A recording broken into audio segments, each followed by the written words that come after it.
Bienvenidos, queridos hermanos, a este nuevo encuentro con la voz del pastor. Estamos desarrollando el tema de las bienaventuranzas. Hemos visto cómo las bienaventuranzas son la vocación del cristiano. El que sigue a Cristo está llamado a ser feliz. Y el Señor nos ha presentado este bloque de las bienaventuranzas. Pero además, en muchos pasajes del Evangelio nos ha ido mostrando en qué consiste ser felices. Pero el gran bloque está en el Evangelio de Mateo, que como hemos dicho son 8 actitudes fundamentales que en definitiva retratan el perfil de Cristo Jesús. Cristo se retrata a sí mismo en las bienaventuranzas que nos presenta el evangelista Mateo. También hemos dicho que hay las bienaventuranzas de Lucas, que son solamente 4, pero que allí tienen un matiz peculiar, porque allá el evangelista Lucas nos presenta situaciones que hay que superar para llegar verdaderamente a la felicidad. Y también nos presenta lo que hemos llamado las malaventuranzas, también situaciones que hay que superar para poder verdaderamente aceptar el reino de Dios en la propia vida. Y es que hablar de la felicidad, por una parte, es decir de algo que a lo que aspira todo ser humano. Todo ser humano quiere ser feliz. Eso podría ser una afirmación que cualquiera acepta, tenga fe o no tenga fe. Todos queremos ser felices. El problema está en qué caminos buscamos para ser felices. Ahí está la gran cuestión. Y el Señor nos quiere mostrar precisamente en el Evangelio cuáles son los caminos verdaderos para una felicidad no pasajera, no momentánea, no una felicidad que se confunde con un placer inmediato, sino una felicidad de fondo, de raíz, que abarque el ser humano en su plenitud. En el mundo occidental, la felicidad tiene varios equívocos. Por una parte, a veces se liga con el tema del poseer. Es feliz el que posee, el que tiene riquezas, el que tiene poder, el que tiene fama. Se liga con eso, el tener, el poseer algo. Es algo muy frecuente, tanto que hay personas que eligen una carrera simplemente pensando que ahí van a conseguir plata. No piensan en nada más, no piensan en el servicio, no piensan en cuáles son sus propias cualidades para desarrollar, sino que van a conseguir dinero y les parece que eso basta. Pero igualmente sucede con la fama a cualquier costo, con el poder a cualquier costo. Una vez se dice, ¿cómo es que esta persona, con tal de alcanzar el poder, hace tantas cosas que uno sabe que a la larga lo van a hacer infeliz, lo van a hacer desgraciado, pero que él está obcecado realmente en eso? Entonces, a veces se busca la felicidad, repito, fuera de sí, no dentro de sí, sino fuera de sí, en lo que se posee, en lo que se tiene, en aquel puesto, en aquella fama que uno puede llegar a albergar. Por otra parte, pues a veces se busca la felicidad no como el camino de la vida, sino como el objetivo a conseguir. Es decir, simplemente no se ve que la felicidad tiene que estar en el camino que yo voy recorriendo para poder alcanzar las metas que me he propuesto, sino que es simplemente el fin del camino. Se mendiga a veces el reconocimiento, el aplauso, como la motivación fundamental para el trabajo. Se depende mucho de la admiración de los demás, de la aprobación de los demás, algo externo a sí mismo. Y obviamente que es una gran equivocación. A veces es una equivocación que hemos aprendido desde el seno del hogar, en el que muchas veces, para merecer la aprobación de nuestros padres, hacemos lo que sea, aunque a veces podamos no estar de acuerdo con ello. Y entonces a veces eso se introyecta en la vida y las personas solo buscan la aprobación de los demás.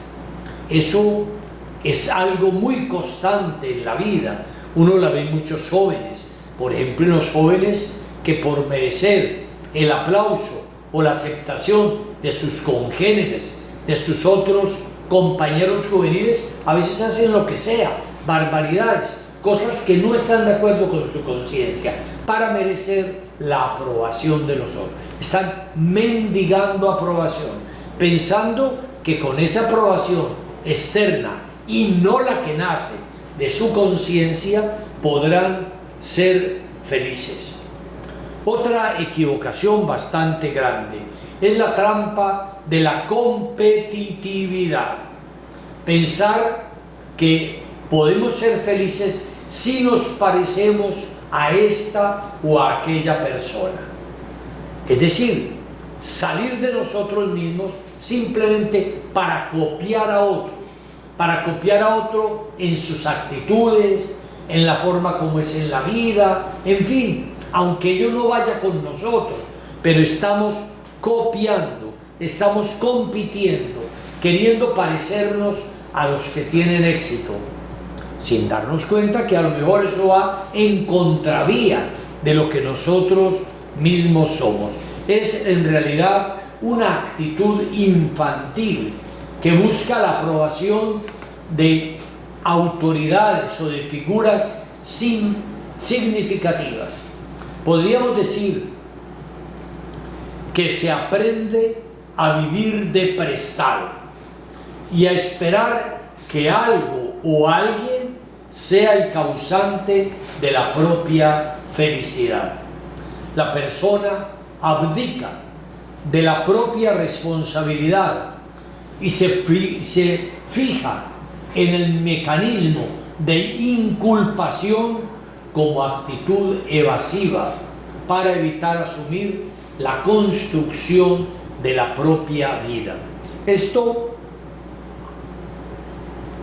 vale la pena profundizar, porque muchas veces pretendemos que alguien fuera de nosotros sea o el causante de la propia felicidad o el culpable de la propia infelicidad. Lo buscamos por fuera. ¿Me hiciste feliz? ¿Me hiciste infeliz? Es alguien de fuera. No, yo soy feliz o yo soy infeliz. Lógicamente es una actitud completamente infantil y equivocada. Nada de fuera, ni nadie de fuera me puede hacer definitivamente feliz. La felicidad viene de dentro, viene de dentro. Esta idea de felicidad está muy relacionada con la procura del bienestar también. El bienestar es esa sensación agradable que se produce en la persona cuando se alcanza a satisfacer sus deseos. Es decir, es un estado de excitación emocional producido por la satisfacción de las apetencias.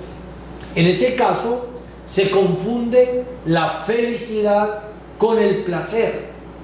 El placer es una satisfacción momentánea y parcial, sí, que me agrada en un momento, que me satisface en un momento.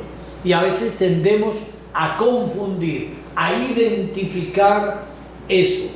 El placer es la felicidad.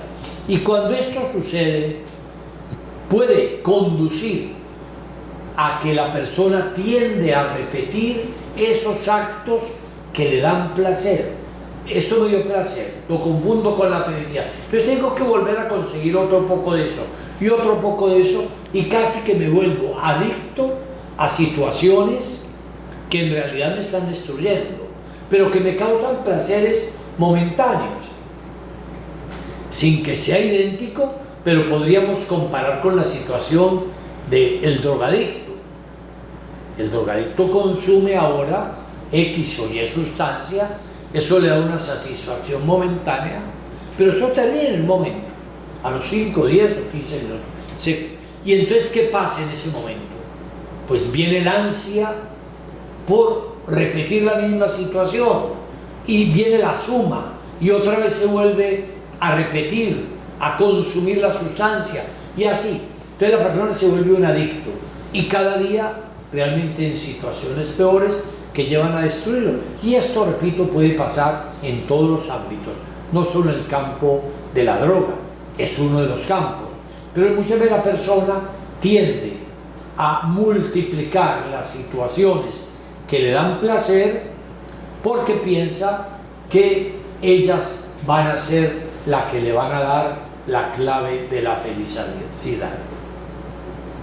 Obviamente, cuando se pone la felicidad en el bienestar que producen las cosas, se les está dando a ellas un poder sobre el yo, sobre la propia persona. Se les está dando la llave de la propia felicidad y se la está haciendo depender de un elemento exterior a uno mismo, con todo lo inestable e inseguro de tal proceder. Es la felicidad siempre amenazada, siempre amenazada. El hombre se aprisiona a sí mismo en multitud de dependencias que inevitablemente lo conducen a la depresión y al desánimo. Esto es muy serio, porque es una enfermedad muy común en nuestra sociedad y que lleva a tantas personas a la depresión. Siempre está, la felicidad la sitúo fuera de mí, no dentro de mí. Y al situarla fuera de mí, pues pienso que la obtengo cuando tengo tal cosa, cuando obtengo tal logro, cuando tal persona está cerca de mí, es decir, personas o cosas, y les doy a ellas un poder sobre mí, sobre mi propia felicidad. Empiezo a depender de ellas. Genero así una red de dependencias, de situaciones externas a mí mismo, que en definitiva me vuelven inestable, me vuelven depresivo y no me conducen a la felicidad. Yo necesito a tal persona. Si esa persona no está conmigo, soy infeliz. No, la felicidad no la llevo dentro, es la otra persona a la que le he dado un poder para hacerme feliz. Entonces la necesito, me hago dependiente. Eso es terrible. Pasa aún en unas relaciones afectivas, que a veces uno ve una relación afectiva entre dos personas y puede decir, y uno desde fuera dice, eso es una relación tóxica, porque le está haciendo daño a la persona. Uno lo ve, es palpable, todos los que están fuera la ven, pero la otra persona no la ve y se siente dependiente de ella, y a veces la otra persona le hace mal, la maltrata, le hace lo que sea, pero se siente dependiente porque está mendigando y poniendo en la otra persona la felicidad. Entonces es esa dependencia de algo que está fuera de mí. Bienes, cosas, placeres, personas, no importa. Es poner la felicidad fuera del propio yo. Y lógicamente que esto va postrando al hombre en una insatisfacción permanente y lo sume en variadas situaciones y manifestaciones angustiosas y destructivas. Autorrechazo, falta de estima, yo no valgo nada, yo no puedo obtener aquello que quiero, pesadumbre continua, etc. Y la vida se vuelve sombría e insoportable.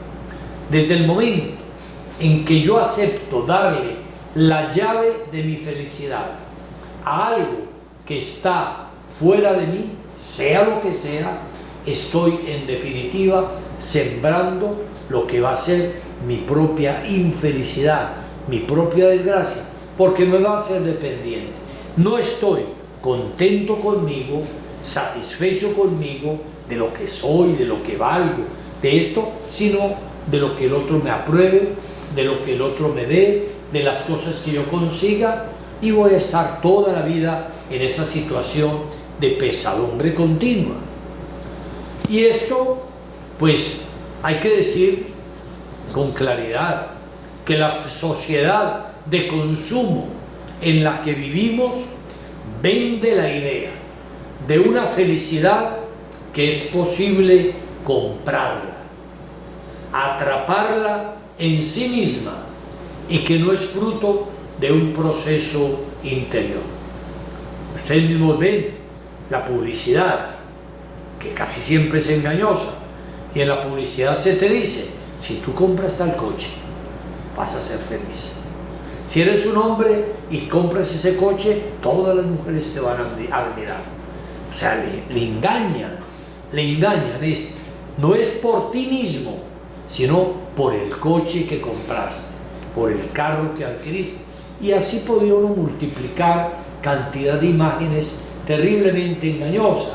Igualmente pasa, obviamente, con las mujeres. Cualquier ejemplo que ustedes vean en la publicidad está realmente patente en esta situación. Es decir, la sociedad de consumo le vende hoy al ser humano la idea de que la felicidad la puede comprar, la puede adquirir, y que está fuera de él, no está dentro de él.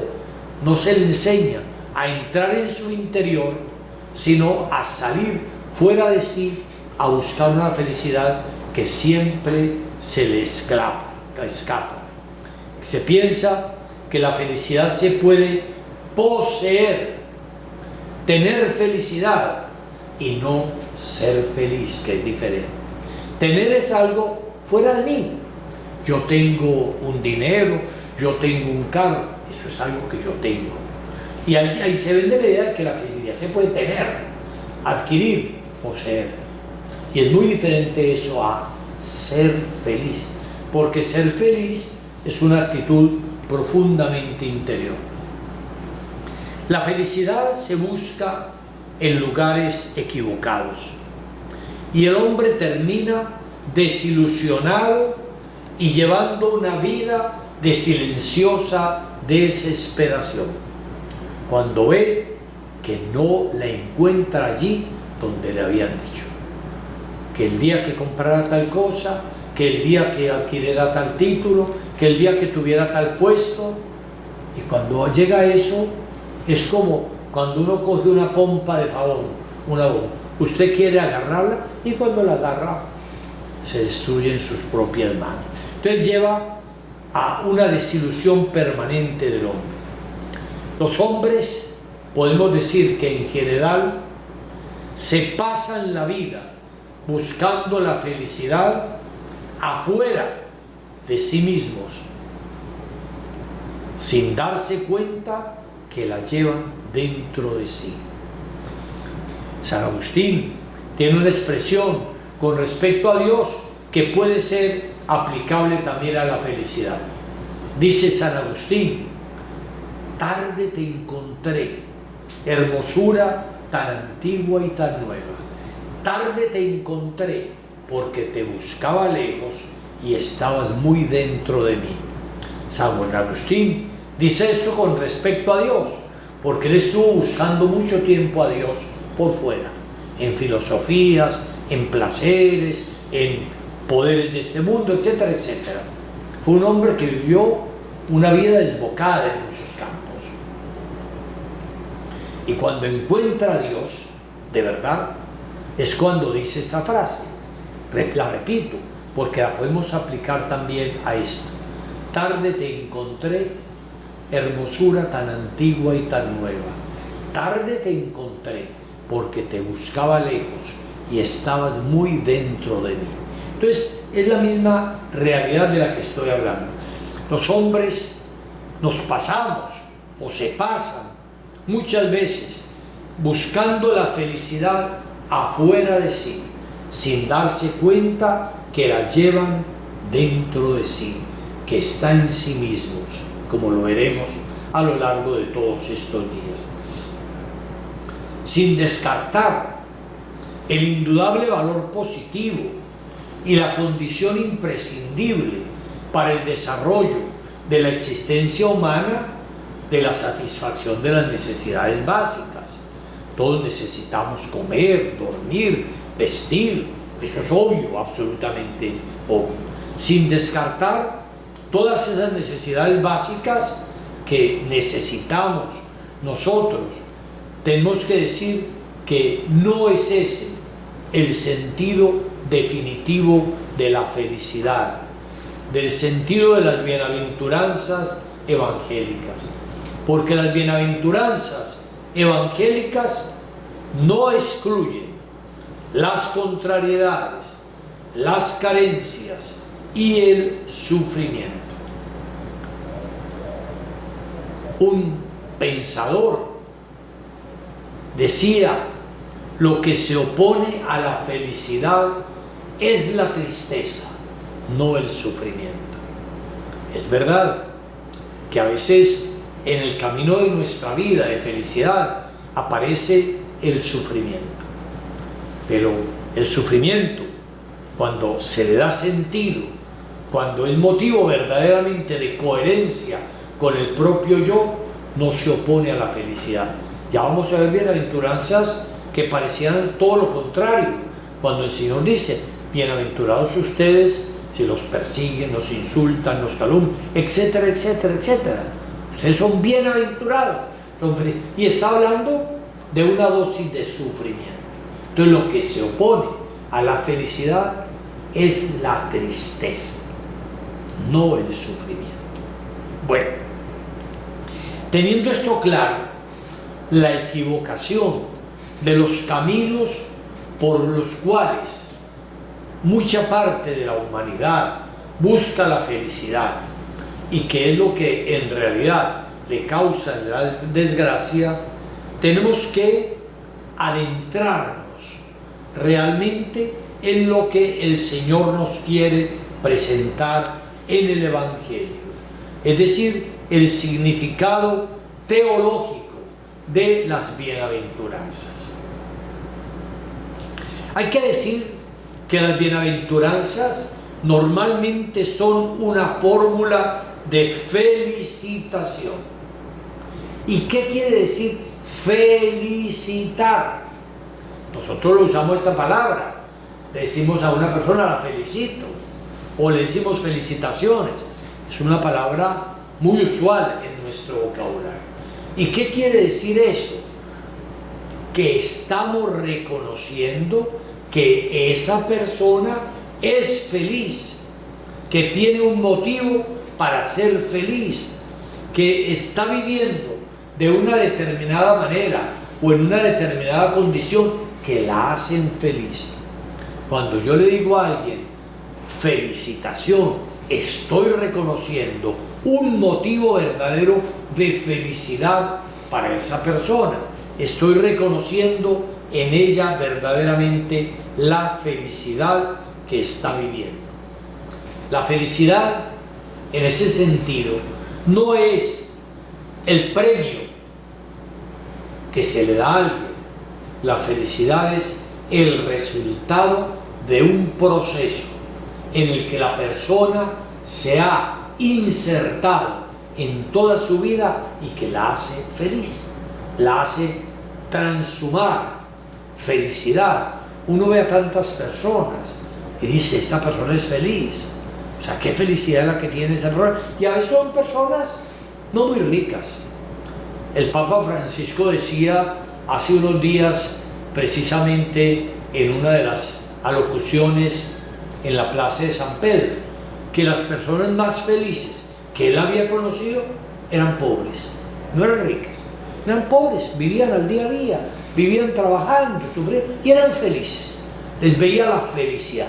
Y él ha conocido a tantas personas en el mundo, tan poderosas, tan ricas, y dice, las personas más felices que yo he conocido no han sido ricas, han sido pobres. Y es la verdad, es decir, es el reconocimiento de la felicidad que hay en la persona como resultado, no como premio. No es algo que yo te doy al final, es el resultado de un proceso de la propia vida. En los mismos evangelios, como ya pudimos ver anteriormente, encontramos varios ejemplos. Por ejemplo, cuando Isabel le dice a María, feliz tú porque creíste. Está reconociendo que María es feliz.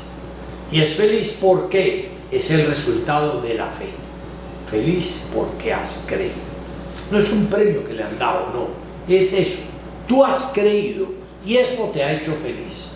O cuando una mujer dice, feliz el vientre que te llevó. O cuando dice Jesús, felices los que escuchan la palabra de Dios y la cumplen. Por tanto, felicitar a alguien no es simplemente expresar un deseo, sino que es la constatación de la felicidad que la persona destinataria del saludo vive en el momento en que es felicitada. O sea, es un reconocimiento. Isabel ve a María y dice, feliz tú eres feliz. O sea, está reconociendo en ella toda una felicidad. No es pues un deseo. Ojalá que te encuentres la felicidad. No es eso. Es reconocer que en esa persona hay signos claros de felicidad. Y se expresa la felicidad precisamente reconociendo que la persona está en un proceso existencial, interno, espiritual, que es el que la hace feliz y que la hace afrontar toda clase de cosas, de sufrimientos, de amarguras. Hay que decir por otra parte que las afirmaciones de las bienaventuranzas no son obvias, no corresponden a la lógica humana, a la escala corriente de valores. En realidad, las afirmaciones de las bienaventuranzas evangélicas son una paradoja, al margen de la opinión común. Es decir, se sitúa la dicha y la alegría desde la vivencia misma de Jesús. Él vivió de esa manera, por el espíritu manso, misericordioso, limpio de corazón, etc. Desde esa vivencia de Jesús es que se constituye la felicidad, el camino de la felicidad evangélica. Constituyen por eso la carta magna del reino, la síntesis plena del evangelio, de la buena nueva, porque implican ver, valorar y relativizar todo desde el absoluto del reino de Dios. Es claro que una lógica así, que va en contravía de las afirmaciones y de los valores normales del ser humano, implica una conversión, o sea, cambiar de óptica, que es lo que las personas logran al encontrarse con Jesús. Y aquí digo algo que es muy importante, queridos hermanos. No es que uno haga esto, haga aquello, haga esto para poder encontrarse con Jesús. Como quien dice, ya merezco encontrarme con Jesús si he hecho esto o aquello. Es totalmente al revés. Es que el encuentro con Jesús me lleva a mirar la vida de una manera totalmente diferente. No es que para llegar a Jesús he tenido que merecer merecer ese encuentro. No, el encuentro con Jesús es gratuito.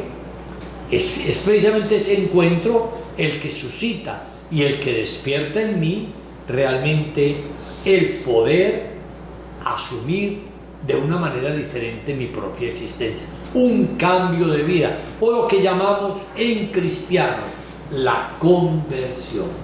Convertirse a Cristo, volverse hacia Él y poder empezar a mirar la vida de una manera nueva, de una manera distinta.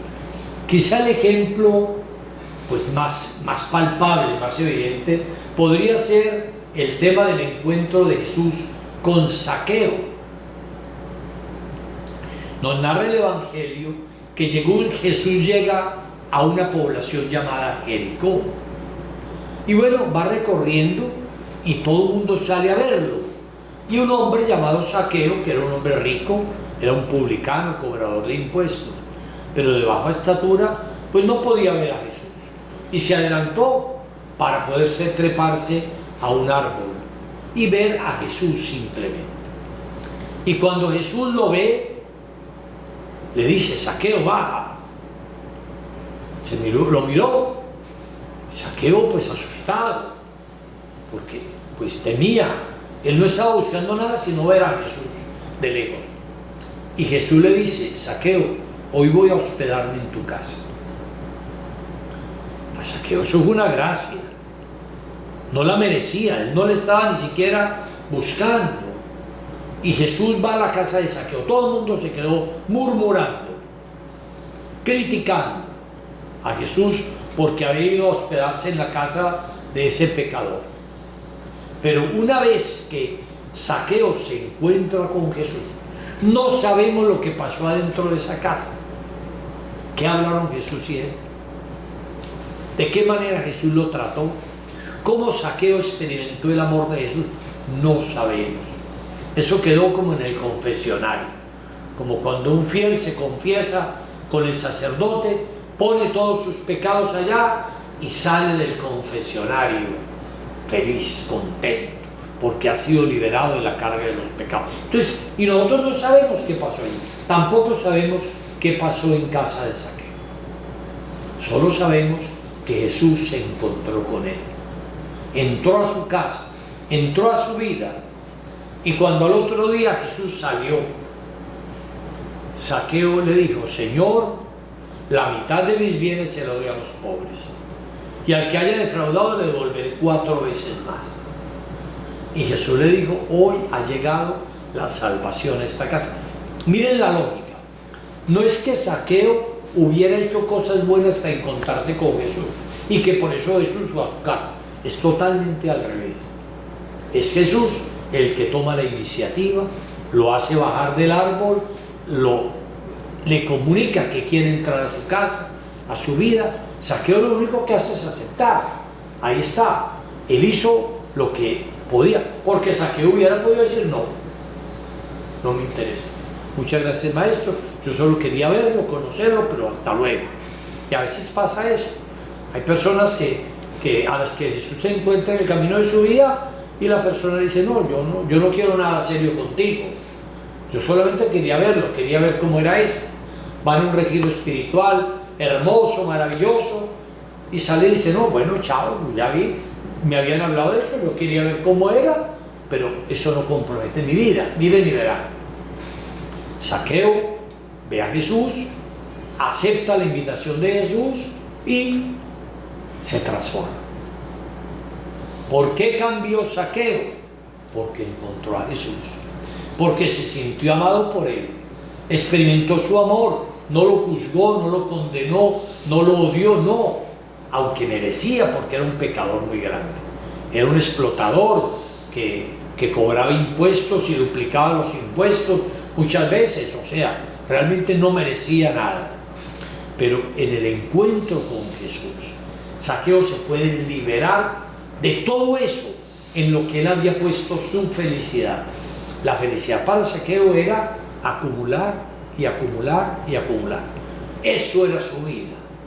Pero cuando encontró a Jesús se dio cuenta que eso otro no le daba ninguna felicidad en realidad, que lo único que le daba felicidad era estar con Jesús, conocerlo a Él, ser su amigo, y por eso podía dejar todo lo demás.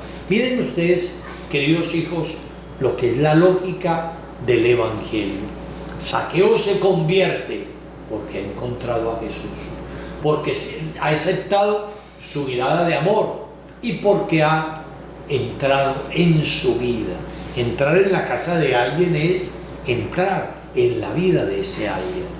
Por eso lo criticaban a Jesús, porque decían: ¿cómo es que ha entrado a la casa de ese pecador? Pero Jesús sabía por qué iba, a qué iba a esa casa, a encontrar a Zaqueo y a abrirle el camino verdadero de la felicidad. Las bienaventuranzas son un compendio de valores netamente cristológicos. Ya he dicho que expresan rasgos de la fisonomía de Jesús. Él es por antonomasia el bienaventurado, el feliz. Sí, Jesús es el prototipo verdadero de la felicidad humana.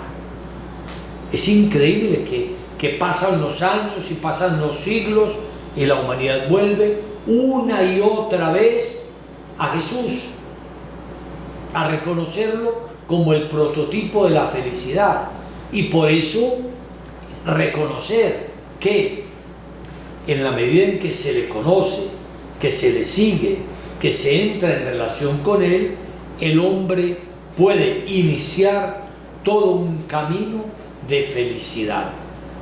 No como una meta, sino el mismo camino ya es la felicidad. Los discípulos pueden aceptar y vivir las bienaventuranzas solo por la identificación y comunión con Él. No es posible vivirlas sino merced a la acción del Espíritu de Dios, de Jesús, en cada uno de ellos. Por tanto, han de leerse y entenderse desde Jesús mismo y su palabra. Jesús mismo es no solamente el autor, sino que es el contenido de las bienaventuranzas. ¿Me explico? Cuando hablamos, por ejemplo, de ser manso, no vamos a ir a buscar en un diccionario qué quiere decir ser manso, sino vamos a ver cómo Jesús fue manso. O cuando hablamos de la pobreza en el espíritu, cómo Jesús fue pobre.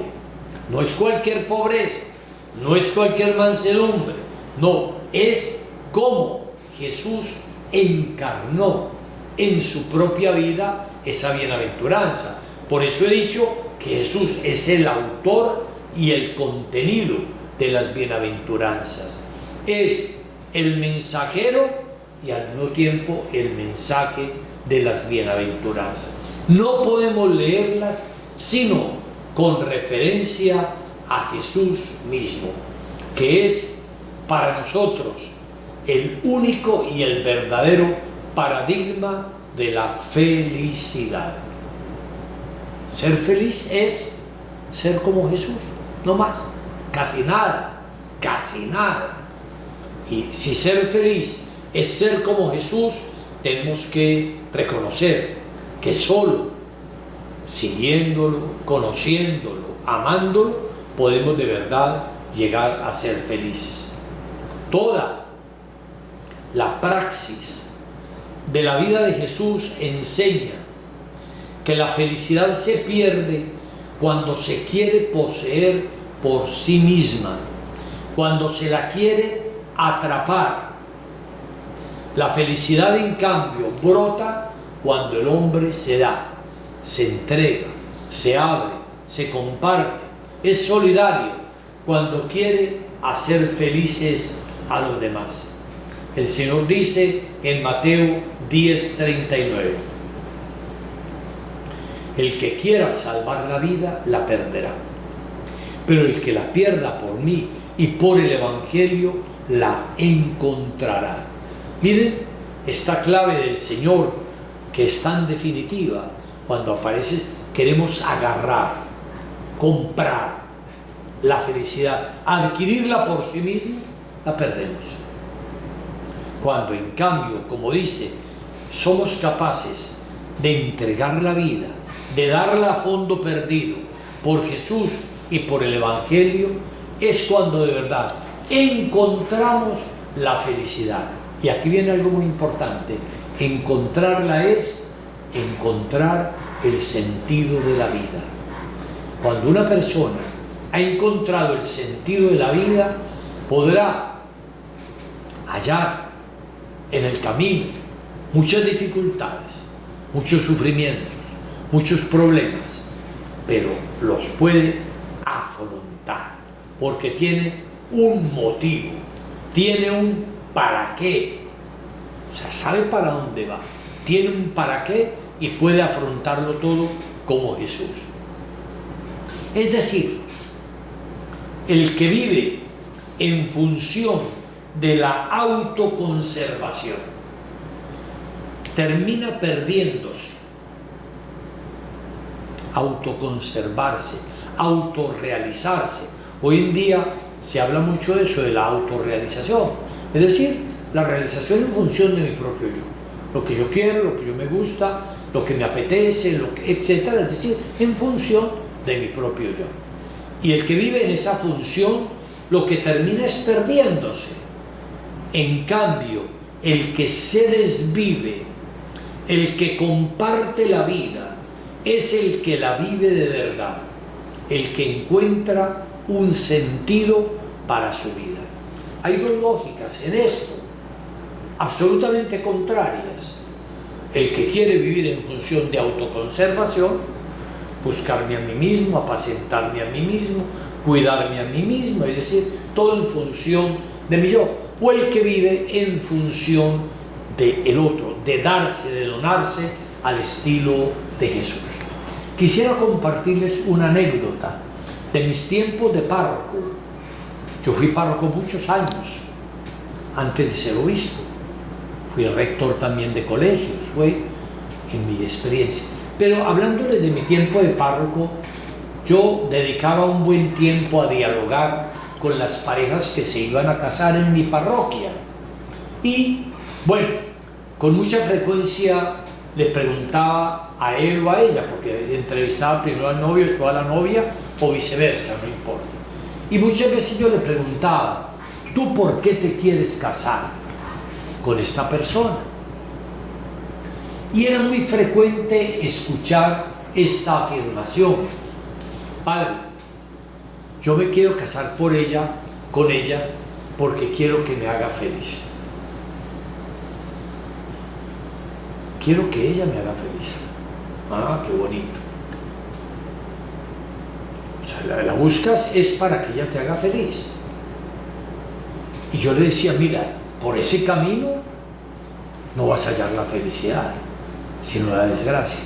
Porque tú te buscas a una persona para que te haga feliz, y eso lo escucho a veces mucho en entrevistas a actrices, etcétera. Es que todavía no he encontrado el hombre que me haga feliz.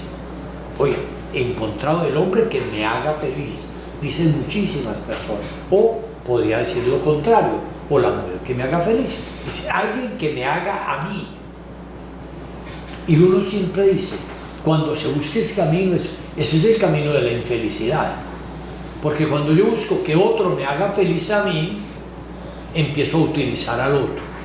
El otro termina siendo una cosa a lo que yo empleo, utilizo para mi propia felicidad. Pueden haber respuestas muy diferentes, porque queremos construir un proyecto de felicidad juntos. Maravilloso, es una respuesta maravillosa. O sea, sé que yo voy a tener que renunciar a cosas, y ella también, pero queremos hacer un proyecto de felicidad juntos. O también, otra respuesta es porque yo la amo tanto que la quiero hacer feliz. Es una respuesta hermosa, y cuando uno escucha a la otra parte y la otra parte dice lo mismo, es que yo la amo tanto que quiero hacerlo feliz, allí se encontraron las felicidades, porque cada uno está dispuesto a renunciar a algo de sí por el otro, no que el otro lo ponga todo para hacerme feliz a mí. Entonces, yo siempre les decía, por ese camino vas a ser desgraciado, vas a ser infeliz, y es la verdad plena, ¿cierto? Por eso el Señor dice, el que quiere salvar la vida la pierde, el que la pierda por mí, por el Evangelio, la encontrará. Un escritor, Stuart Mill, llegaba a decir en su autobiografía, solo son los felices los que centran su interés en algo distinto a su propia felicidad, como puede ser la mejora de la humanidad o la felicidad de los demás. La felicidad es un producto derivado, no se puede conseguir de modo directo, es consecuencia de vivir de una determinada manera, de un determinado proyecto de vida.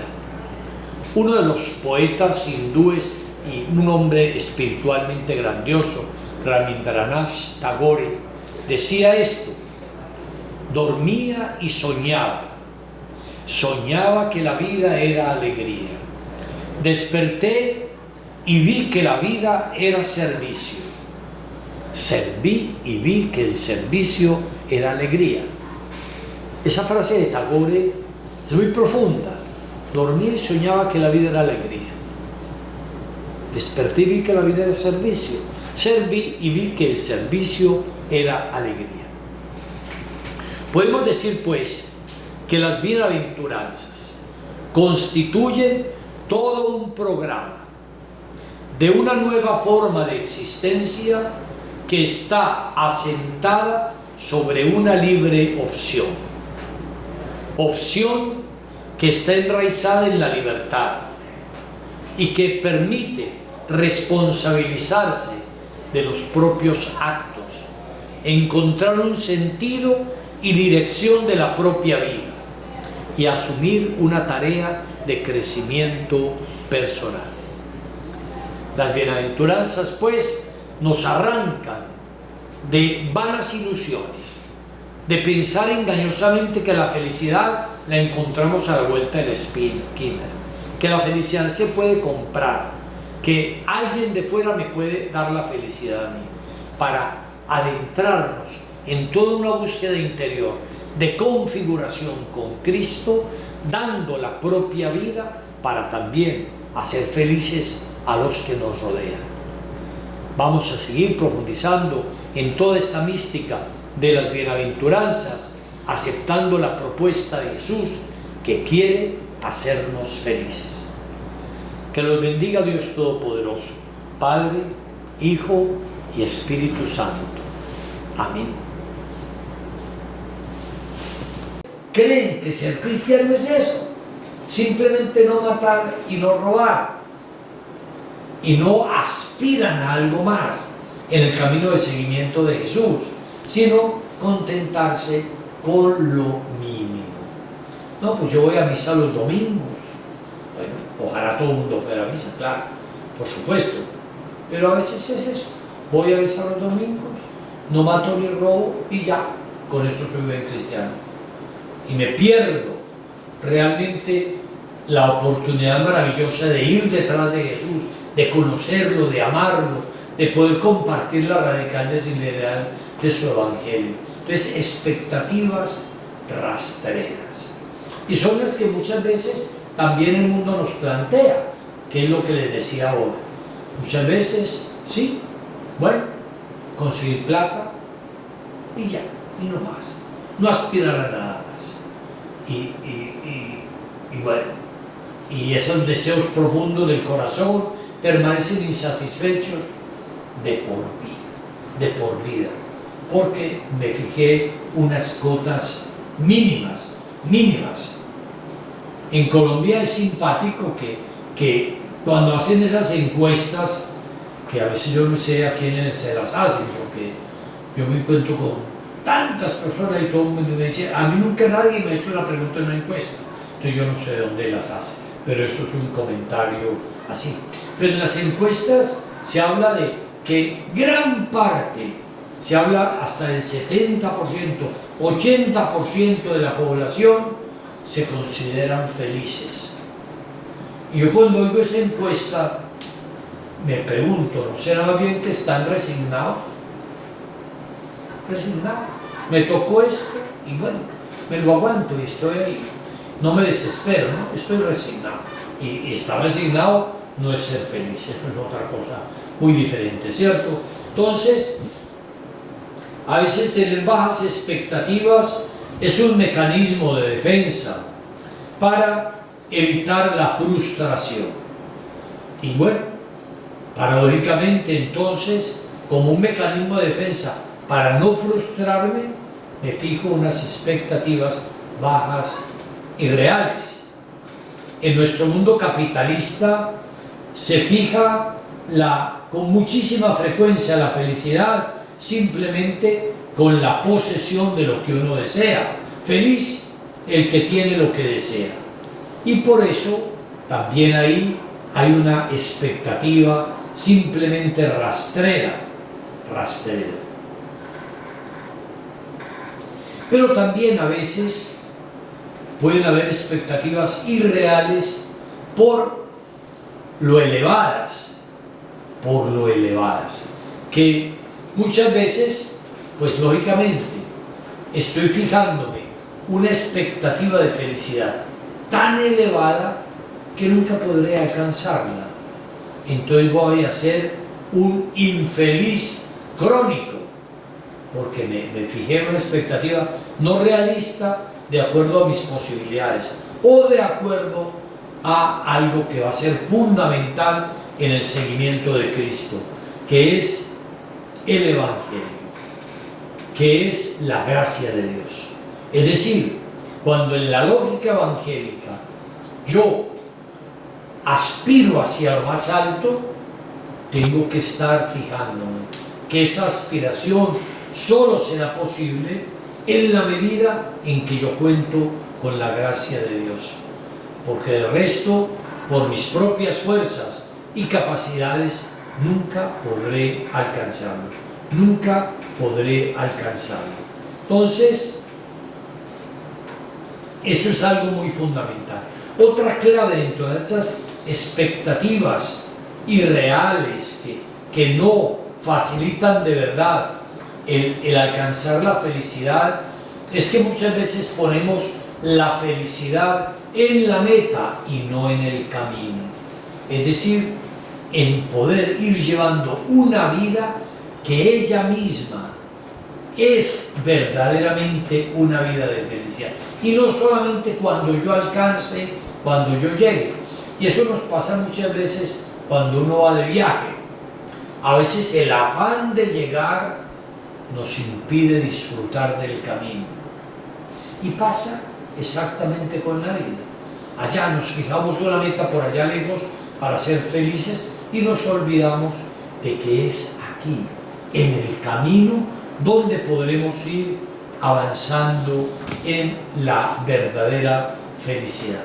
Entonces podemos decir que ir buscando cuáles son las expectativas que yo tengo de mi propio camino de felicidad. Y otra de las expectativas bien equivocadas, es lo que yo llamo vivir de prestado, esperando el aplauso de los demás para ser feliz. Es decir, no de la satisfacción interior, profunda, que yo tengo conmigo mismo, sino de lo que los otros me dicen. Vivir de aplausos. Es decir, estar esperando la aprobación de este o de aquel otro, Y eso obviamente que tiene sus orígenes a veces en una infancia en la que no se ha hecho al niño realmente vivir con una autoestima sana, valorándose a sí mismo, sino estar siempre esperando que los demás sean los que lo aplaudan y los que reconozcan. Entonces uno vive de prestado, esperando o mendigando aplausos de los demás, y así nunca va a poder ser feliz, porque apenas le falte el aplauso externo, vuelve la infelicidad. La felicidad la llevamos dentro, no viene de fuera. las llevamos dentro. Y ese va a ser el secreto que Jesús nos va a enseñar en la bienaventuranza. Recuerden la frase, la felicidad la llevamos dentro, no viene de fuera, sino realmente de algo que nace en lo profundo de nuestro corazón en la medida en que vamos siguiendo cada una de estas de estos ocho caminos de felicidad que son las bienaventuranzas que Jesús nos plantea en el Evangelio de Mateo. Bueno, que Dios los bendiga y que les ayude a reflexionar sobre este camino maravilloso que el Señor quiere proponernos. Ir detrás de Él por el camino de las bienaventuranzas. Yo los bendigo en el nombre del Padre, del Hijo y del Espíritu.